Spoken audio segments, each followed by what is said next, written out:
the next level. So if you were here for Smarto's presentation, you know that she kind of went into, the administration stuff and the logistics and planning of a team. So my presentation kind of stays away from that. There's a little bit of crossover just where that administration and planning stuff kind of overlaps with the coaching, um, mainly from like a scheduling point of view. And then also, I didn't go too deep into X's and O's and actual, game strategy planning, just because I know the 4 o'clock presentation is going to be um, centered around a lot of that stuff. So kind of found a middle ground, and yeah, so a little bit. We're basically I'm going to focus on building the 2018 team. How we put that together, how we went through the process to be successful, and how we kind of built that program into what it's become today. So a little introduction to myself. I started playing my freshman year at Georgia Tech. Um, I played football and all sorts of sports all through middle school, high school, and then when I went to college, a couple guys that lived in my dorm down the hall from me said, "Hey, you played sports, come out and play rugby." So I tried it out and fell in love with it. Actually, found out pretty soon after I started that my dad had played when he was just graduated from school in Chicago. Um, and then when I transferred down to Eckerd College, I continued playing there. Um, Basically, played 1 year, had one final year of eligibility left. I took a little time off between schools, gap year or two. So played out my last year of eligibility with the A side, and then kind of played B side stuff and just friendly matches during my senior year, and that is when I started coaching the Eckerd Sirens women's team. It was kind of just something to do because I couldn't play with the A side, wasn't eligible any longer at Eckerd, so I started helping them out. Their coach had recently left, and so I kind of stepped in and was just helping out, and then ended up getting my certification, my 100 and 200, um, and coached them for several years. And then now, this past year, about a year ago, got my level 300 before I started up here at Wheeling. A couple other places I've coached, the Tampa Crew Sevens program over the summer.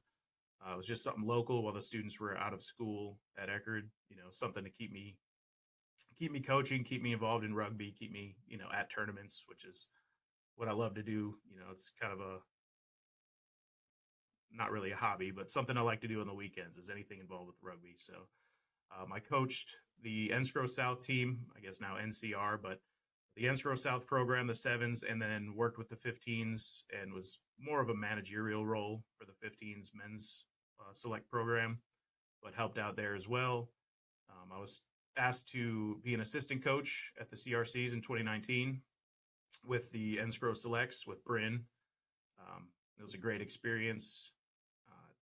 Did a season with the Florida HPP 15s when they were kind of putting their high performance program back together, and got to coach a few capped Eagles like Courtney Cool, stuff like that. So that was a really good experience for me, and all of that has kind of now led to me being hired on in October of 2019 as the head coach of Wheeling University varsity team up here in West Virginia.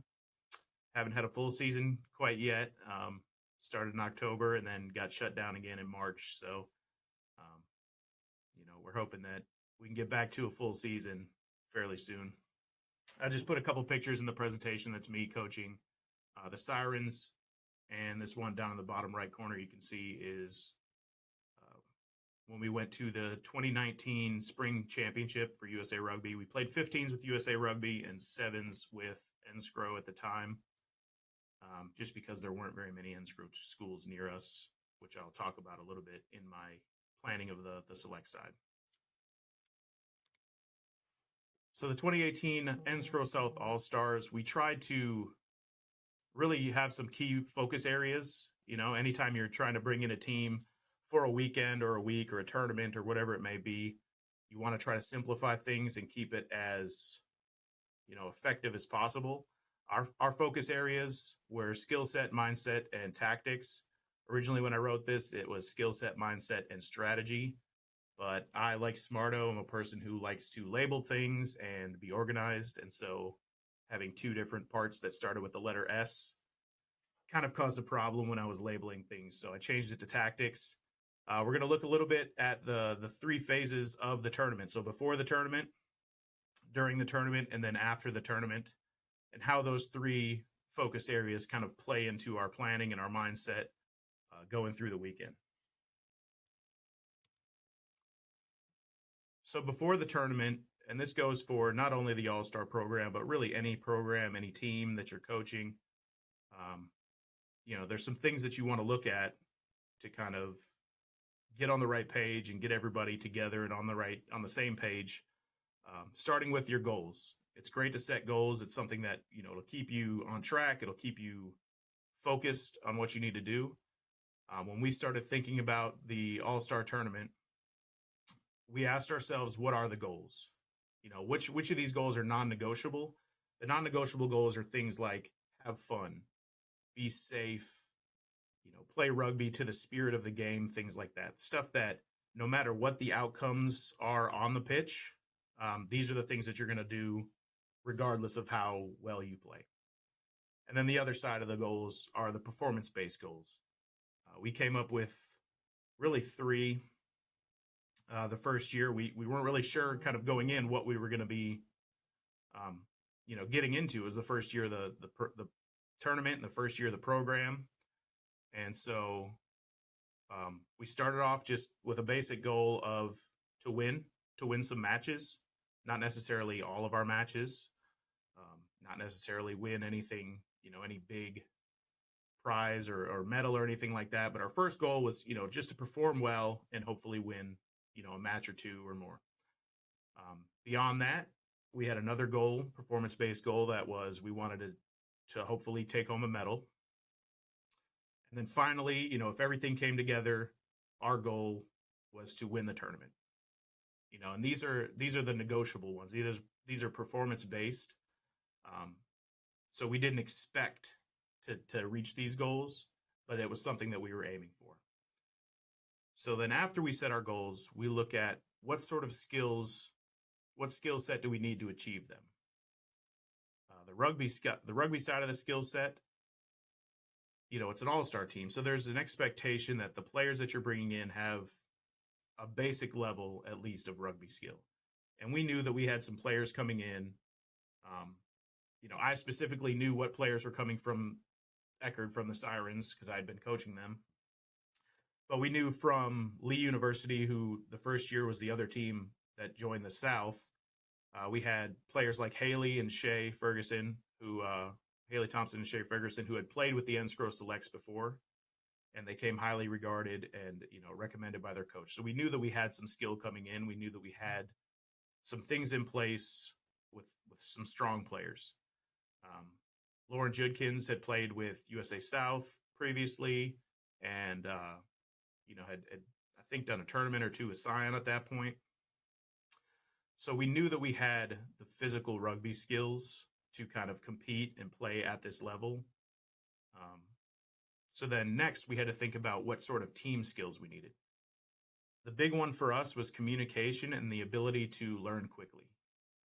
If we're bringing in these players down to Florida to play in this All-Star tournament, a difficult part for us as the South, being that we're, us and Lee the first year, we're the two teams that made up the South. We are about 11 and a half hours apart, driving distance.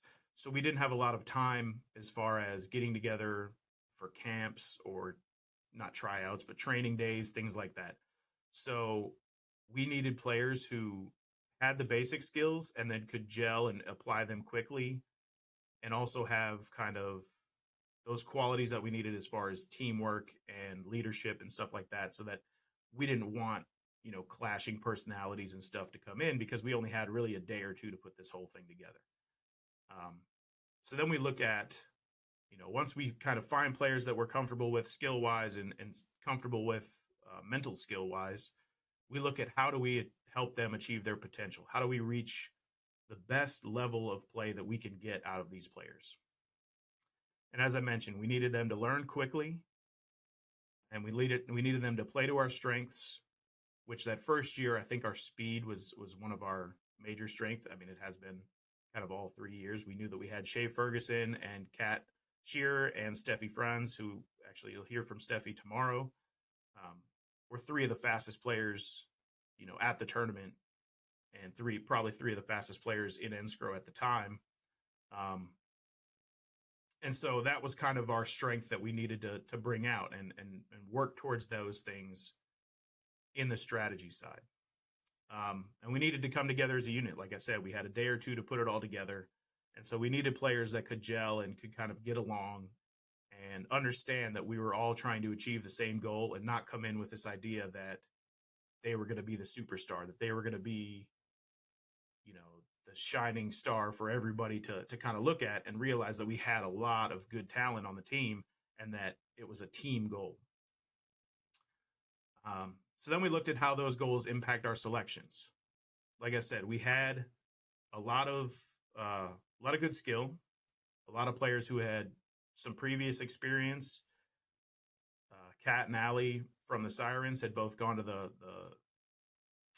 Junior All-American camp at Tigertown in Florida, a couple weeks before this tournament. Allie had been playing for Tampa Crew Sevens over the summer. Kat had gone on a tour with Phoenix. And then, of course, the Lee players, like I mentioned, had played with the Enscrow Selects and everything else. So what we did, first of all, was once we got our players selected based on, the skill set that we had and what mental skills we needed, we decided that we were going to name co-captains. And we picked one from Eckerd and one from Lee, and it was Allie and Lauren. We felt like, especially in that first year, that was really important to get, a leadership role from both sides to help kind of bridge that gap and bring them together.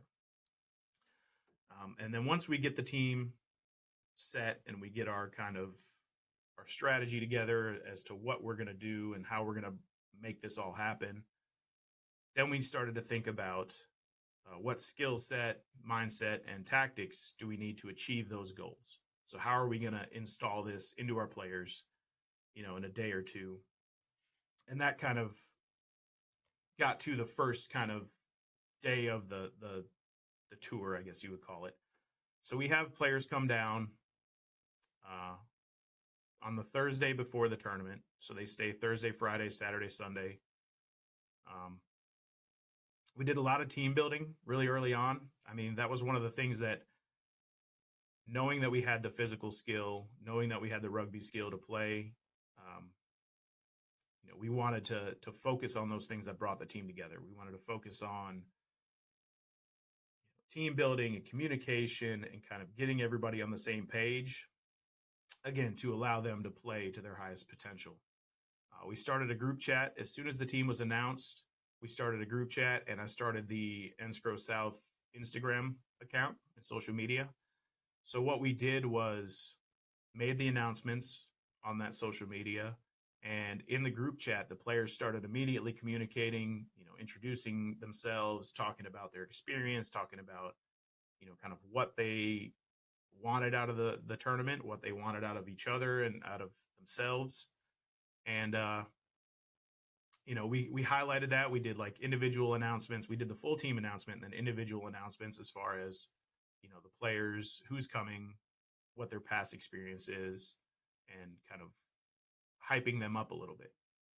I think one important part of the pre-tournament activities as far as mental skills and getting everybody ready to come play to their highest potential is you want to make it feel special. You want to highlight the fact that this is an accomplishment. They were selected out of, a large group of players to represent not only their home club, but also their conference and region at this tournament.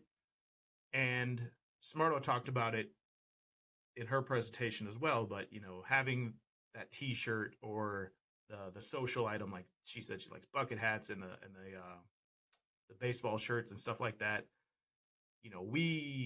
We wanted them to feel like they had accomplished something and make them feel special for what they had done, for the selection that they had, been chosen for.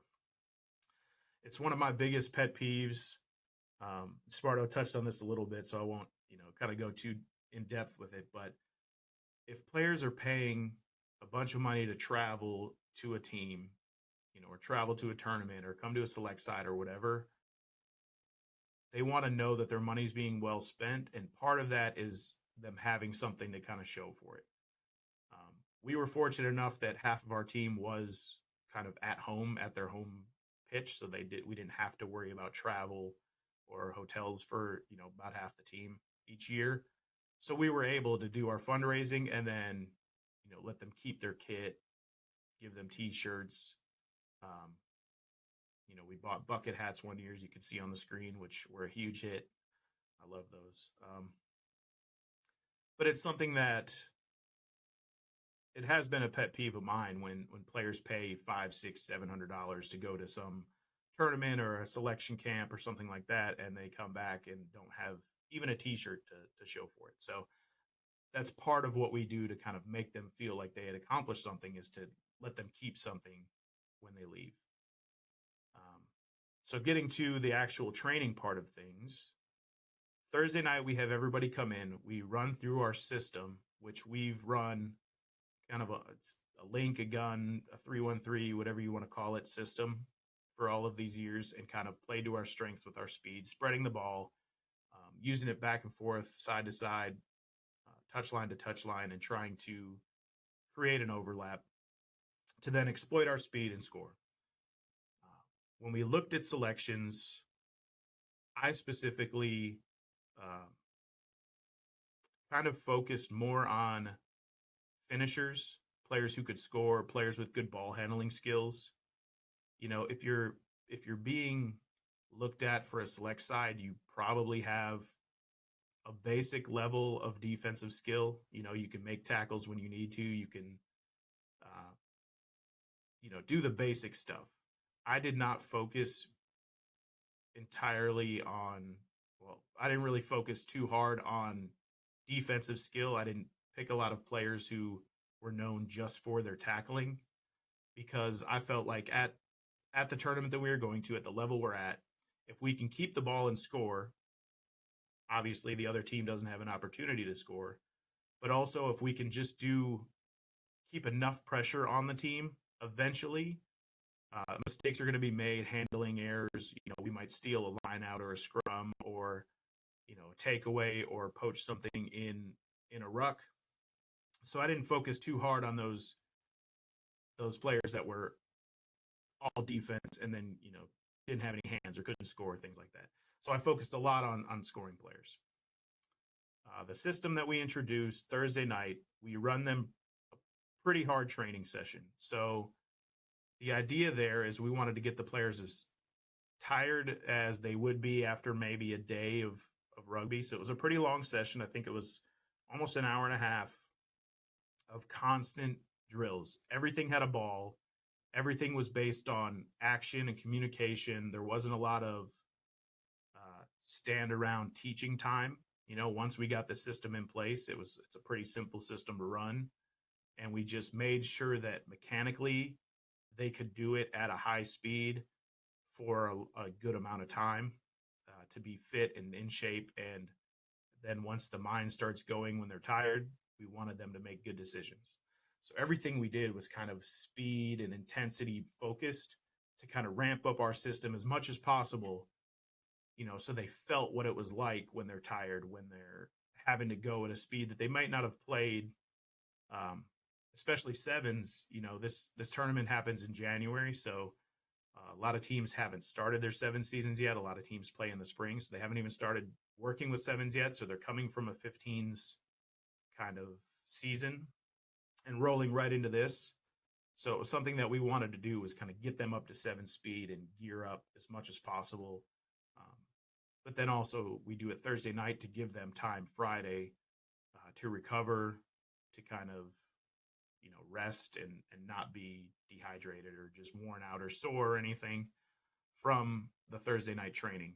So Friday morning, we also have another training, which is more based around set pieces, based around perfecting the system. And it's not as high intensity, not as high speed. It's more based on precision and focus and making the right decisions. And then Friday evening before the tournament, we just do a simple walkthrough, which is mostly captain run. The first year, I was actually lining the pitch while they ran it, so I didn't have too much involvement at all.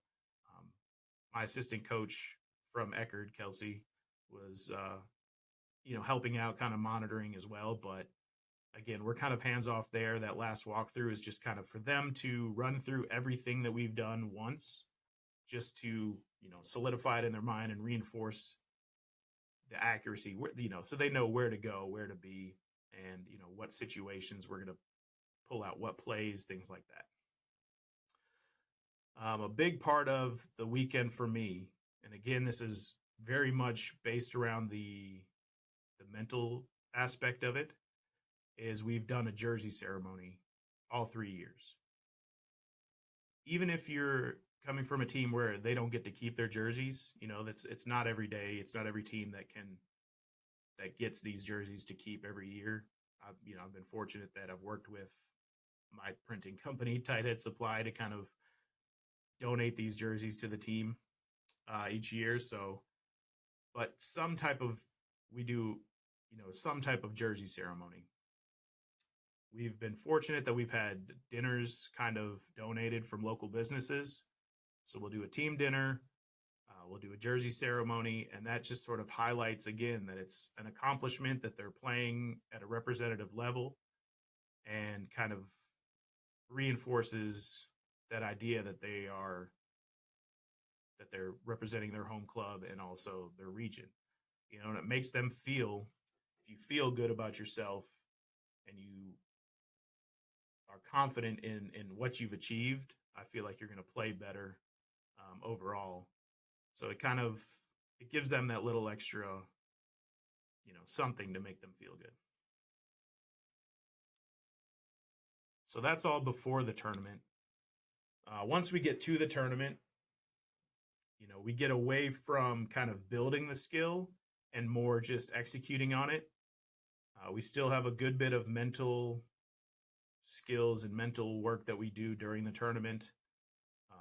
We want their mindset to be clear. Smarto said it in her presentation, and I completely agree. When the players get to the tournament, get to the tour, whatever it may be, their focus should be on playing. They shouldn't be worried about all of the outside administration stuff. So my job and my assistant coach's jobs is to make everything as easy as possible. We want, we're very scheduled as far as what time we show up, what time we warm up, how much time we have in between matches, where we're going to go. It's, we never want to run into a situation where we're getting ready to warm up and we can't find one of our players because they ran off to go grab lunch with their parents or, whatever it may be. So we keep them structured. We keep them kind of in place at the tournament, but we're flexible as far as individuals who, we've had players who like to warm up even before the rest of the team or like to listen to headphones while they're warming up.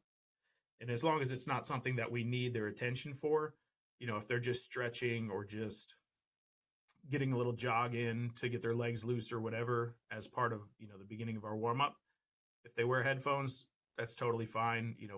Whatever makes them comfortable to get into that space to execute what we need them to execute is what we're good with. So we start in the morning on day one with a pretty thorough warm up. We go through a full dynamic stretch. We go through a little bit of a walkthrough, a little bit of the system, and we end every warm up with combat games, which is the picture you can see on the top left corner. And it's just kind of getting them, it's fun for them. It keeps them loose, but it also gets them into a little bit of a competitive and active mentality before they go into play. And that's the last thing we do before we do our talk, before they step onto the pitch. So we go from warm up to combat games to just the last, team huddle chat to tell them what to focus on. And then they step onto the pitch. For the first match of the day, it's a pretty thorough, maybe 40-minute warm up for then, a 14-minute match. The second match, it's probably maybe 20 minutes. And the third match is really just get them up, get their legs loose, go into combat games, talk, and hit the pitch. It's maybe 10 minutes. We don't want to burn them out. They're already playing a lot of rugby in a day, especially at, a higher level. So we don't want them to be tired. We don't want them to get too exhausted. So you got to kind of manage their energy, manage their, their physical energy as well as the mental energy.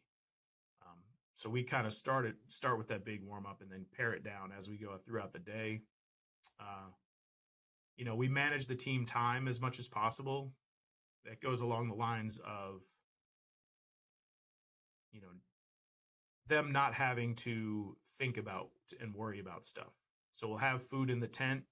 We'll have certain times like, hey, if you're gonna eat something, here's like a good 45-minute time span when would be good to eat, so you're not, feeling heavy for the next match or whatever. You have enough time to digest. You can relax. You can sit in the tent, close your eyes for a minute. But we don't. It's not just a free for all. We don't say, hey, come back at 2:00. We're warming up for a 2:15 match, because, like I said, we don't want to lose anybody who loses track of time or whatever it may be. So throughout the matches, and this is something that I've kind of found as I've been coaching sevens a lot more, and really it applies to 15s as well. So once you install your system or your game plan or whatever it is you're going to be doing for that weekend, I'm not talking about individual game planning. I'm talking about just the overall strategy you have for the weekend. If you try to teach something on the day of a match, like teach something brand new to a team on the day of a match, it's not going to really be retained very well. So what we focus on is what I call P&P adjustments. If you have a player that's not having a very good day catching, if they don't have the hands that day, or if let's say their left-handed pass for whatever reason isn't really operating as well as it should that day, we make what are called P&P adjustments. And that P&P is personnel and positioning. So if you have somebody that's not making left-handed passes very well, it doesn't make sense to put them on the right side of your line where all they're going to be doing is making left-handed passes all day. So that's a positioning adjustment where we would switch them then to the other side, the other wing, the other center, whatever it may be, so that they can make right-handed passes and make it more comfortable for them, as opposed to trying to drill into them right before a match, have them throwing however many passes to try to fix that issue. We just adjust on the fly and kind of go from there. Positioning, that's one where you try to select players to fill all of your positions with enough overlap so you don't get stuck, without somebody who can play in the scrum, who could play at prop or hooker, whatever it may be. You're not always going to run into that, but with the small adjustments, adjusting on the fly, it's a lot easier to take somebody who has hooked and slide them over to prop rather than have somebody who only plays on the wing and try to teach them how to hook a ball. So that's not, it's not something that we try to teach on tournament day, on game day. It's something that we want to have in place ahead of time so that we can just make those small adjustments. And, you're not always going to be 100% everybody in the right position that they need to be, but you can also focus on just having the best combination of those players as possible. If you don't have somebody who can hook, putting somebody who has propped before at hooker is better than a wing, for instance. A big thing about tournaments, sevens tournaments that I've found, this tournament specifically, is you need to manage the energy, physical energy, like I talked about. It can get hot. I know it's January, but we've had a couple of these tournament days when they've gotten into the mid 70s, almost 80 degrees in January in Florida. and it's in the sun, and it will 100% drain their energy. If you're not managing that. I have a note here: 100 for 100 is not realistic. If you're trying to have your players go 100% for 100% of the time, they're going to get burned out. They're going to get tired. They're not going to play up to their highest potential. I think we did a lot better job of this the first year than we did the 2 years after that. I think, this first year, the 2018 team, the gold medal team, we did a good job of managing their energy. We won our first two pool matches, and we're into the knockout rounds. We had already kind of clinched, top two in our pool.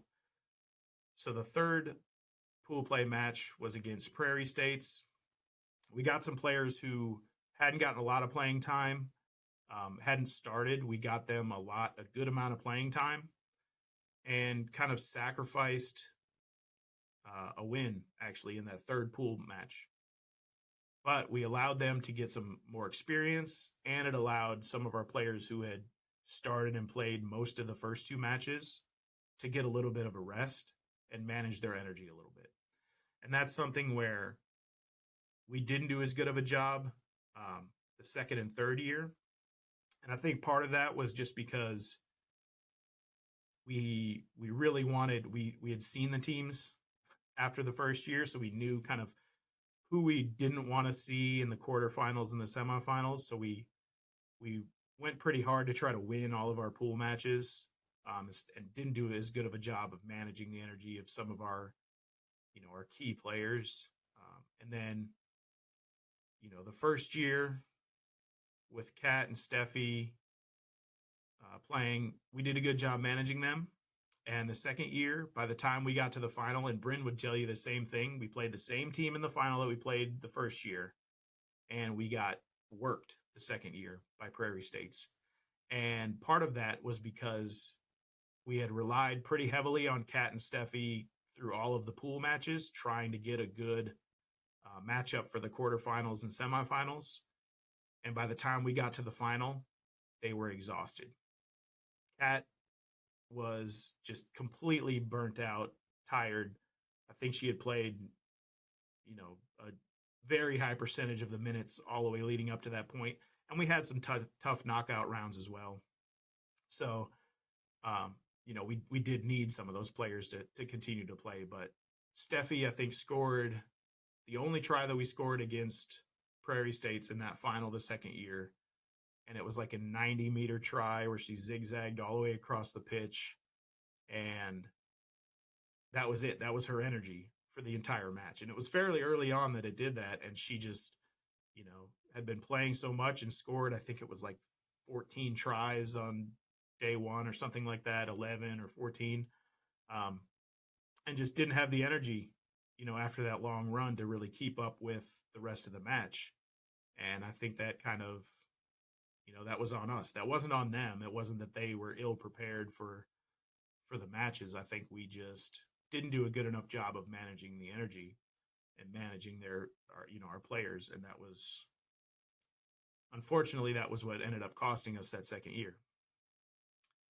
So during the tournament, after each match, what we did as coaches, we went back, we talked to the team, we debrief, and then we look ahead and saw our opportunities and what we could work on moving forward. Again, small adjustments. It was nothing specific, nothing particularly big that we kind of tried to reteach. It was small examples, and mostly positioning that we looked at, moving forward to try to win the tournament. Once we made the knockout rounds, we got into the Final Four. We had achieved one of our goals. We were close to achieving another one of our goals, which was to make a medal, to win a medal. And then if all that went well, we could achieve our ultimate goal, which was to win the tournament. So I have just a quick example of one of these adjustments that we made. So what you'll see here is this is the day one pool play match, the third match against Prairie States. We got a scrum somewhere in the middle of the pitch. pretty close to the middle of the pitch. It's right on the 10 meter, as you can see.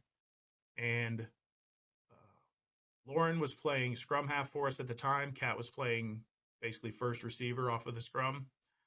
And they saw something. They went to the weak side. Actually, day one is when we had the back split. So you'll see when I start this video, Kat is off to the far side of the scrum. And then we had Haley and Shay, I believe, on the near side towards the camera. And what Prairie States did is they had Leanna, who's a very good player, matched up with Kat on that far side. So what we did was Kat and Lauren went weak side. Kelsey was playing scrum half for Prairie States at the time. She followed Lauren around the back of the scrum. And Kat, we used her speed to kind of hit the corner. Lauren made the pass. It was basically a 2-on-1 with Kelsey, following behind Lauren. It was a 2-on-1 against Leanna. And Lauren was able to hold the ball long enough, get it off to Kat. Kat got the corner and obviously scored. You'll see that here. Sorry, the quality's a little low. So you can see where Kat catches the ball there. She's ahead of the gain line when she catches the ball. And that was something that, we were glad that it worked. And after this game, we went back and watched, and we recognized that this play was here. With our speed, going weak side, if we have a scrum in the middle of the pitch, is something that's possible for us and something that we can take an opportunity to score on. So the second day, we made the adjustment. I'll talk a little bit about this adjustment. So on the second day,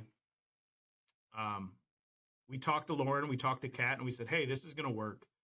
This is a good play. The problem is that if we go split backs again, where we have Kat off to the far side, away from the camera by herself, and Leanna goes over there to cover her, there's a good chance that Kat can outrun her, just because Kat was very fast, and we knew that. But we wanted to exploit that speed a little bit more. So what we told Lauren and Kat after that first day was, hey, if this situation comes up again, Kat, what we want you to do is don't split the backs. Kat, stay on the side closest to the camera here, which is the left side of the scrum for us. And then when the ball comes out of the back of the scrum, then use your speed to get across and around that corner. And you can see all of that green space on the far side of the scrum over there. So when I play this video, what you'll actually see is when we get set up to the scrum, it's almost in the exact same spot, right? On the pitch, it's maybe 2 meters ahead of where it was the previous day. So Kat gets set up. She recognizes that we have the same situation and adjusts. I don't know if you can see my cursor here, but Kat recognizes what we have and starts to come back to this side of the pitch where we wanted her to start, to leave this side with no defense over there.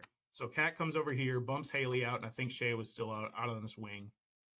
What you'll see is Lauren actually recognizes it.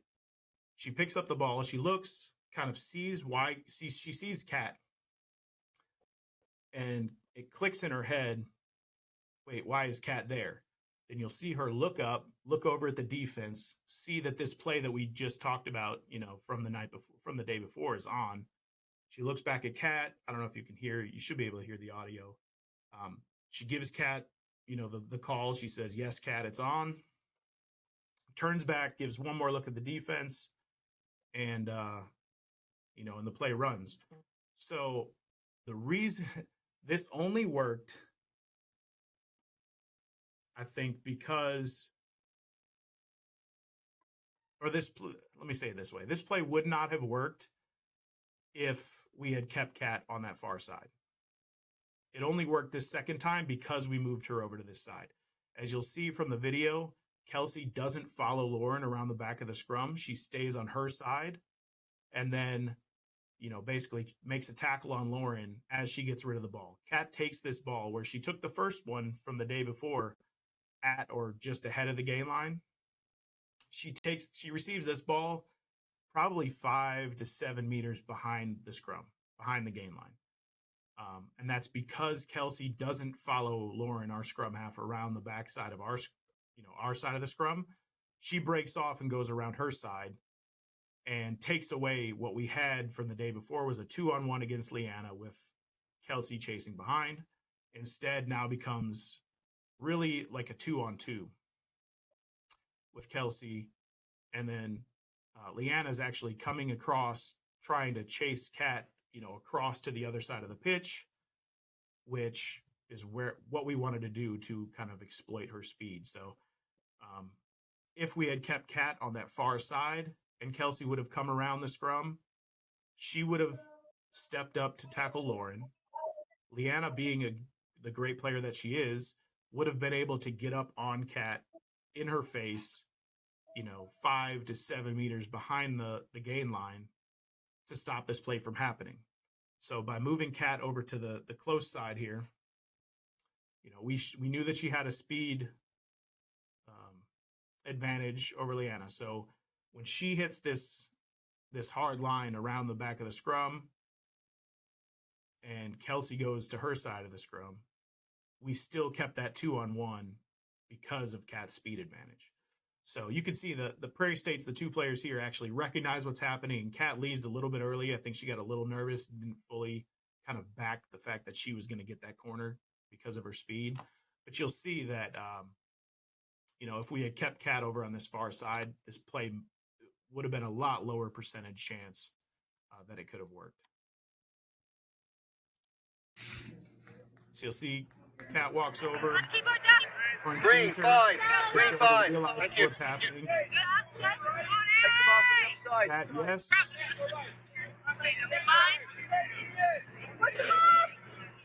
You can see the defense starts to recognize it. Kat leaves a little bit early and receives the ball way behind where she did the day before. We were lucky.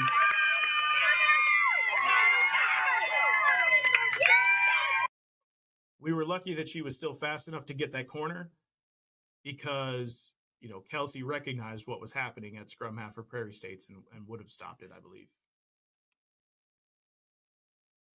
So that's just one small example of kind of those small adjustments that we try to make. Like I said, we don't try to make huge adjustments during the matches or during the tournament. All of that stuff is kind of installed beforehand. And we'll have a Q&A session after this. If you guys have any more specific questions, I'm happy to answer them. But so hey guys, after the tournament, just real quick, 45. So I probably do it 5-ish more before we do open it up. Cool. Awesome. Yep, no problem. Yeah, there's I think I have like 2 slides left, so we're right at the end. So after the tournament, there's a couple things that I like to do that I think continue to reinforce what we're trying to put in place. So we like to celebrate the successes. As you can see here, we went and took some pictures downtown. We wore our medals out to dinner and went and got ice cream. It's something that, when you reach a goal, you should celebrate what you did. And so we didn't expect to win the entire tournament. It was one of our goals that we were hoping for. When it came true, it was, we went out and celebrated. We went and took some pretty cool pictures. There's some spots downtown that we visited and carried the trophy around everywhere and had a good time. What you want to do is, for the success of your program, is continue to build that SMT. So continue to work with the players that you have access to and also give feedback to the players that are on different teams and kind of, work with them. A lot of them will ask, what kind of feedback, what can I work on? What can I get better at? And it's something that we kind of, at least from the Siren side of it, we worked on certain players with parts of their game that allowed them to then be successful in future years. You want to stay connected to your program as much as possible and look ahead to the future. And I have, I think, just a quick slide on each of those points. Yeah, stay connected. So after the NSCRO All-Star Tournament, how do you continue to stay connected? I'm not saying that you have to travel to everywhere that everybody plays and visit them, but for instance, we ran into Lee at the Enscrow Sevens National Championships up in Pittsburgh, up here. We ran into them in 2019, and a lot of the players had played on the South team from both sides, and we talked to them. We actually played against Lee in the final of the Queen's Cup Sevens that same year. So, just kind of keeping them excited about the South team, keeping that kind of, we still have the group chat open to this day, and they talk and they share all sorts of different stuff. They've talked about putting a team together, not obviously not a college age team, but putting a team together to go play in other tournaments over the summers and when things open back up. And it's something that, has helped kind of the program continue on. And how that helps is by building for the future. So as you can see here, this is just a kind of a player list. So in 2018, we had 12 players. Obviously, it was the first year of the tournament. They're all brand new. 2019, we bumped it up to 15 players, gave some players a little bit of opportunity, brought in some players. We had 4 returners from that first year. In 2020, there was 13 players, and we had gone up to 8 returners. And they had continued to grow and get stronger as rugby players. So we were able to kind of keep that same level of success, and then also bring in some players that we knew had some potential and try to get them into the system and get them working. So Steffi's blue there. She's the one player that played all 3 years, and you'll hear from her tomorrow. But this is really important just as far as, continuity within the program. Smarto talked a little bit about that, kind of building something that's going to be sustainable and continue to grow for the future. And this is something that we like to do is keep in touch with the players and, follow where they're at, see how they're feeling. Lauren actually came back. She played with us the first year, won a gold medal. She transferred out of NCR for a year and then transferred schools back and was, back eligible for NCR back to Lee, where, which is an NCR school. And so she was eligible and actually came back for the 3rd year. So, and was the captain that 3rd year. So it's something that, staying in touch with the players and keeping connected with them is very important. It's going to kind of help build the program and keep continuity. Like I said, we've run the same offensive system all 3 years, and we just kind of make small adjustments to make it, fit our players and our strategy for the year. And it's been fairly successful. A gold and 2 silvers isn't too bad. Especially this past year, it was a tough final, went into, I think, 2 overtimes. So, it's something that we've loved being a part of, and, we hope that this program continues and we hope to have the same success. And it's these little things, continuity and stuff that we're doing that will hopefully lead to continued success.